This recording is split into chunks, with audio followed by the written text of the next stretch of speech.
Cyclone মিথিলির জন্য বৃষ্টি হচ্ছে, বাতাস অনেক, আর এই বৃষ্টির মধ্যে আমি বেরিয়েছি একটু সবজি, পেঁয়াজ আর ডিম কেনার জন্য। এটা কিনে কি করব সেটা চলুন দেখি আজকের এই পর্বে। শুরু করা যাক।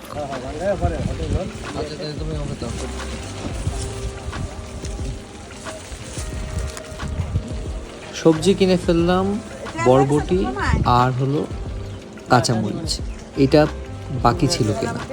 আর এখন গন্তব্য পেঁয়াজ এবং ডিম কেনার জন্য। পেঁয়াজ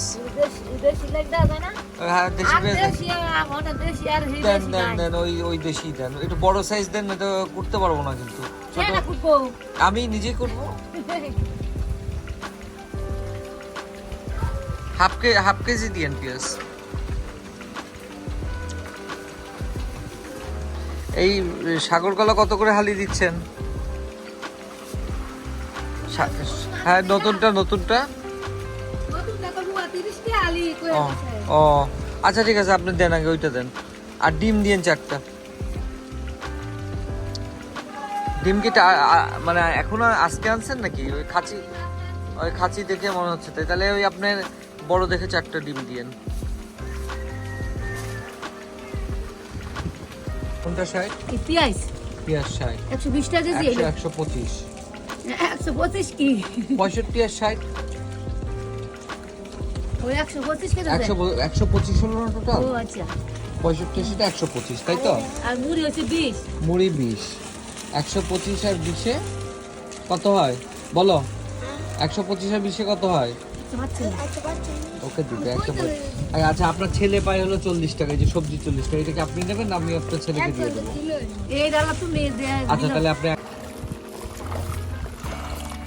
সব তো কেনা হলো, সাথে মুড়ি ও চানাচুর কিনেছি, কারণ যদি বৃষ্টির দিনে মুড়ি চানাচুর খাওয়া যায় এটাও মন্দ হবে না। তাহলে এবারে যে রান্না করা শুরু করব।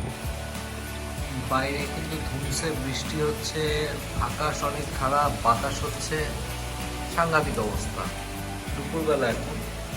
আর আমি যেহেতু বৃষ্টি, এখন তো কিছু করার নেই, আমার আবারও ব্যাচেলার খিচুড়ি, তো সবজি খিচুড়ি আবারও বানাবো, খুবই কুইক অ্যান্ড ফাস্ট। বরবটি, সিম, এখানে হলো আরও আছে হলো মিষ্টি কুমড়া, আলু, অল্প একটু মূলা, আর হলো হচ্ছে ফুলকপি। এইগুলো কুইক কেটে ফেলবো এখন, কেটে ফেলে সবজি খিচুড়ি বানায় ফেলবো। ইলেকট্রিসিটিও কিন্তু নাই, সুতরাং বৃষ্টি হতে থাকুক, আমার খিচুড়ি বানানো হতে থাকুক। সবজিটাকে কেটে ফেলি কুইকলি। হ্যাঁ, সবজিটা কাটা শেষ হলো, সবজি কাটাটা একটু দেখিয়ে দিই। বৃষ্টি হচ্ছে তো, এখন তো ইলেকট্রিসিটিও নাই, একদম অন্ধকার। তো এই হলো আমার সবজি। হ্যাঁ, সবজিটা কাটা হয়েছে, খুব সুন্দর করে আমি কাটলাম। এখন এই সবজিটাকে একটু হলুদ, লবণ এবং সামান্য মরিচ দিয়ে মিক্সড করে, এই তেল গরম হচ্ছে, এই তেলের মধ্যে এটা হালকা করে একটু ভাজবো, খুবই হালকা লাইট। হলুদ এবং মরিচ মাখানো, লবণ মাখানো সবজি রেডি, তেল আমার রেডি, খুব সামান্য সরিষার তেল দিছি। আর এখানে আমি একটু হালকা করে এটাকে ভেজে ফেলবো। টার্গেট হলো যে এটা হালকা করে ভেজে ফেললে সিদ্ধটা মানে দ্রুত হবে এবং খিচুড়িতে এটা তখন ভালো হবে। এটা তখন একদম খুব সহজে জলদি হয়ে যাবে। সবজি যে ভাজা প্রায় শেষ, এখন সবজিটা একটু একটু লাল লাল লাগতেছে, কারণ এখানে মরিচের কালারটা, গুঁড়া মরিচের রঙটা একটু লালচে বলে লাল লাল লাগতেছে।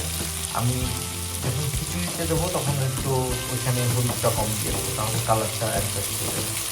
তো এটা মোটামুটি কমপ্লিট। এখন আমাদেরকে আমি ডাইরেক্ট খিচুড়ি দিতে পারবো। একদম সরিষার গরম তেল, সবজি কিছু প্রাণ হলো সরিষার তেল দিলাম, পেঁয়াজ।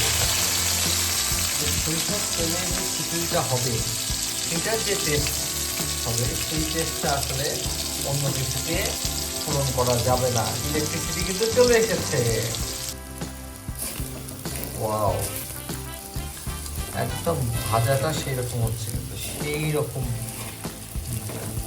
ডালগুলো একটু ছোট হয়ে আসছে, মচমচা মচমচা লাগতেছে।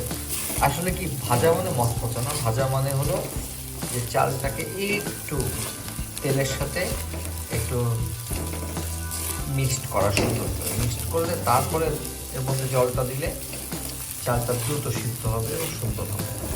মধ্যে দেবো সবজি, সবজিটা এর মধ্যে দিয়ে দিচ্ছি এখন। ঠিক আছে, এখন সবজি দিয়ে এখন এর মধ্যে দেবো জল। মিক্সড হয়ে গেছে, এবারে আমি এটার মধ্যে জল দিচ্ছি। এক্সট্রা কোনো লবণ দিইনি, কারণ আমি সবজির মধ্যে লবণ ছিল। আর এই জলটা যখন সিদ্ধ করি, জলটা যখন গরম করি তখন জলের মধ্যে আমি লবণ দিয়েছিলাম। জলটা কিন্তু আমি গরম করে নিয়েছি, গরম জল দিচ্ছি যেন দ্রুত তাহলে খিচুড়িটা হয়ে যাবে। এটা কিন্তু আমার একদম অনুমানে দেওয়া, ধরে নিচ্ছি যে এটা ঠিকই হবে। বাজার থেকে যে মরিচ এবং পেঁয়াজ আনলাম, ছিল না যে বাসায়, এখন এই মরিচটা, এটা হলো কারেন্ট মরিচ, এই মরিচটা দিয়ে দিলাম, ফলে যে ঝালের ব্যাপারটা এটা কিন্তু হয়ে যাবে। যেহেতু অল্প করে দিলাম, লাগলে পরে আবার নেওয়া যাবে, সমস্যা। এখন এটা ঢেকে দেবো, 15 মিনিট এটা জাল হবে। 15 মিনিটের মধ্যে আমার মনে খিচুড়ি হয়ে যাবে। আরেকটা জিনিস অ্যাড করবো সবার শেষে। এখন অলরেডি টকবকা গরম হচ্ছে একদম, এখন পুরোপুরি সিদ্ধ হচ্ছে এই খিচুড়ি, সবজি খিচুড়ি। আমি কিন্তু এক্সট্রা কোনো মশলা এখানে যোগ করিনি, শুধু পেঁয়াজ দিয়েছি, প্লাস মাইনাস না দিলেও চলে, আমি দিলাম। আর হলুদ এবং মরিচ, এই তো মশলা, আর লবণ। আর এই শেষে আমি একটু আদা থেতলানো আমি যোগ করতেছি। এইটা আমি বলছিলাম যে এক্সট্রা একটা জিনিস যোগ করবো, সেইটা। আর আমি যেহেতু একটু ঘি পছন্দ করি, লাস্টে আমি ঘি দিয়ে দেবো।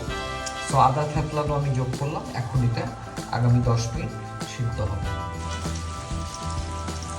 খিচুড়ি কিন্তু সবাই বানাতে পারে, অনেকেই পারে আসলে খিচুড়ি বানাতে। সবজি খিচুড়ি হোক, আর সেটা যে শুকনা খিচুড়ি হোক, ঝরঝরা খিচুড়ি হোক, কিন্তু এক একজনের স্বাদ এক এক রকম হয়। দেখি আজকে আমার সবজি খিচুড়ি কেমন স্বাদ হবে। দেখে তো খুব সুন্দরই লাগছে, এখন ফাইনালি হয়ে গেলে কেমন লাগবে জানি না।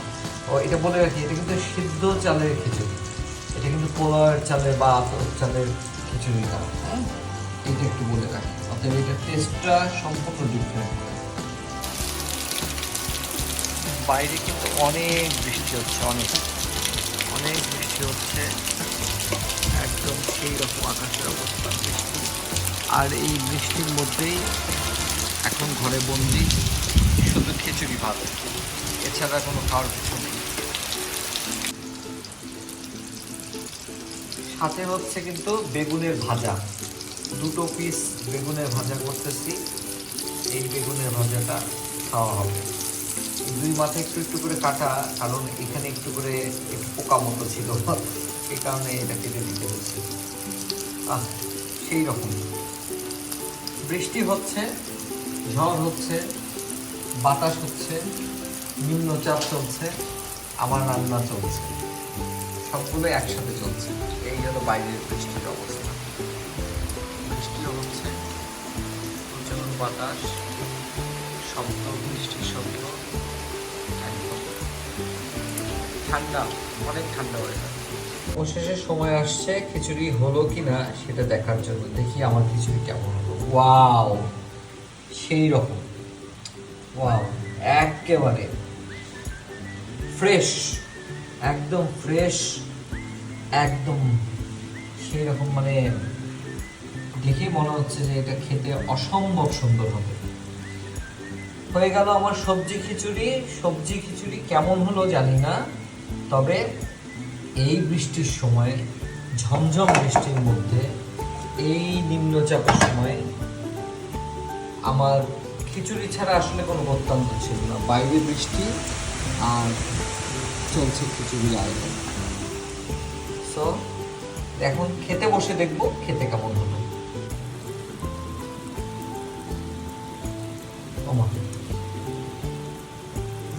খিচুড়ির মধ্যে ঘি দেওয়ার যে লোভ, এটা সামলাতে পারতেছি না, তাই 1 চামচ, ছোট 1 চামচের একটা ঘি আমি একটু দিয়ে দিলাম। এই ঘিটা দেওয়ার পর ফাইনালি এখন রং এবং এর টেক্সচার সেই রকম হয়েছে। আর একটু মানে হলো যে শুকাবে এটা রেডি।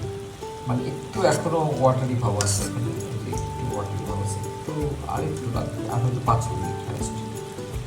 এই হলো ফাইনালি, আমি এখন এটা খেতে যাব। এই হলো ফাইনাল সার্ভ করা খিচুড়ি। ও সাথে শসা এবং টমেটো, কাঁচামরিচ, পেঁয়াজ আর বেগুন ভাজা। দেখি খেতে কেমন হয়েছে।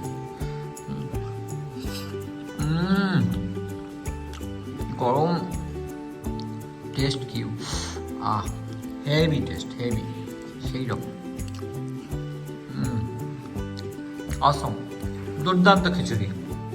কেমন লাগলো এই খিচুড়ি রেসিপিটা জানাতে হবে কিন্তু, কারণ সহজে আমাদেরকে এই ধরনের খিচুড়ি করতে হয় যখন তখন, যে কোনো সময়, সহজে করা, যে কোনো সময় করা। এই খিচুড়ি বানানো একদমই সোজা। তাহলে মন্তব্য দিতে হবে আর আমি খেতে থাকি, আর আপনারা আমাদের সাথে থাকবেন, দেখতে থাকবেন এই ধরনের মজার মজার রেসিপি, সহজ সোজা সাপটা রেসিপি। দেখা হবে আগামী পর্বে। ততক্ষণ যে শেষ করছি, সবাই ভালো থাকবেন, সুস্থ এবং সুন্দর থাকবেন, আর আমাদের চ্যানেলকে সাবস্ক্রাইব করতে ভুলবেন না কিন্তু। বাই।